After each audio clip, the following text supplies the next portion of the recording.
میں صرف آپ حضرات سے اتنا پوچھنا چاہوں گا کہ آج اگر اس اسٹیج سے کشمیر کی آزادی کے لیے تحریک کا آغاز کیا جائے تو آپ حضرات نسوں کا ساتھ دیں گے؟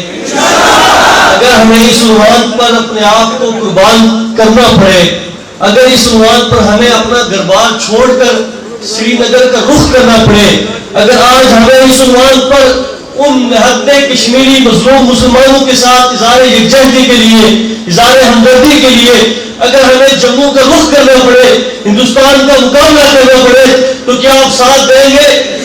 علی محمد صاحب، میں صرف یہ کہنا چاہتا ہوں کہ یہی وہ نوجوان ہے کہ جنہوں نے جب روس کی طرف رخ کیا تو روس کے ٹکڑے کر دیے۔ ہمیں یہ جذبہ ایمانی چاہیے، ہمیں یہ رشتہ ایمانی چاہیے۔ آپ اعلان کیجئے، انشاءاللہ صف اول کا کردار ادا کرتے ہوئے مسلم اسٹوڈنٹس آرگنائزیشن کے نوجوان آپ کے سامنے کھڑے رہیں گے۔ جہاں پر آپ کا پسینہ گرے گا وہاں پر ہمارا خون کا قطرہ بہے گا۔ میں اس امید کے ساتھ کہ انشاءاللہ آپ ایک توانا آواز ہیں، آپ نوجوانوں کی امیدوں کے محور و مرکز ہیں، آپ انشاءاللہ اس عنوان پر ایک سنجیدہ آواز کو لیتے ہوئے اس کشمیر کو آزاد کروانے کے لیے کردار ادا کریں گے۔ وما علینا الا البلاغ۔